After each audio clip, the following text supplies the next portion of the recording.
Bonjour. Alors, je voudrais partager un peu avec vous quelques réflexions sur la méditation et puis combien de temps faut-il méditer par jour? Alors, ceux qui me connaissent, ils savent déjà la réponse, mais je vais quand même vous faire réfléchir. Il faut rien.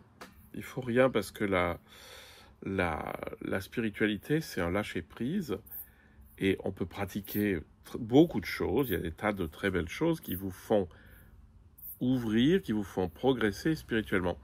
Dans la méditation, il y a le danger, c'est toujours il faut.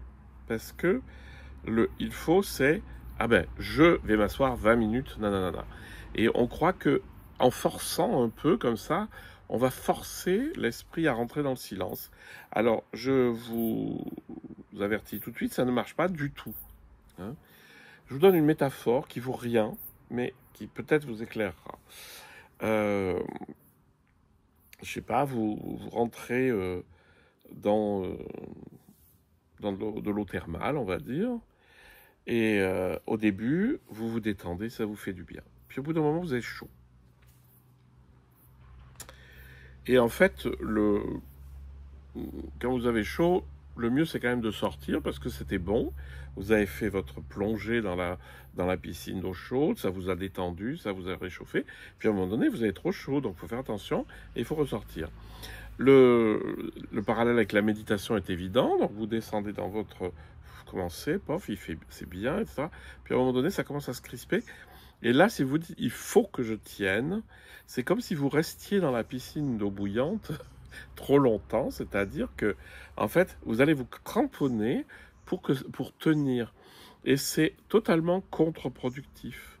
Hein. Il vaut mieux que vous fassiez 4 fois dans la journée, allez, je me pose 5 minutes, même pas 5 minutes, 3 minutes, même pas 30 secondes. Je descends, je suis présent à moi-même, j'expire profondément, poum. Et bien cet état méditatif, il est infiniment plus efficace qu'un état dans lequel vous serez resté trop longtemps à forcer. Si vous forcez, c'est contre-productif. Donc, ne le faites pas parce que vous ne renforcez que les structures de l'ego qui veulent que vous méditiez comme ci, comme ça, que vous fassiez ci, que vous fassiez ça, que vous deveniez un super héros de la méditation. Ça marche pas, hein. C'est pas ça du tout. Donc, le, la méditation, ça doit toujours rester un plaisir. Si vous vous asseyez pour être bien en vous-même, avec vous-même. Et pas une espèce de sport de haut niveau où c'est celui qui va tenir le plus longtemps qui va gagner. En fait, celui qui reste le plus longtemps, c'est généralement celui qui perd.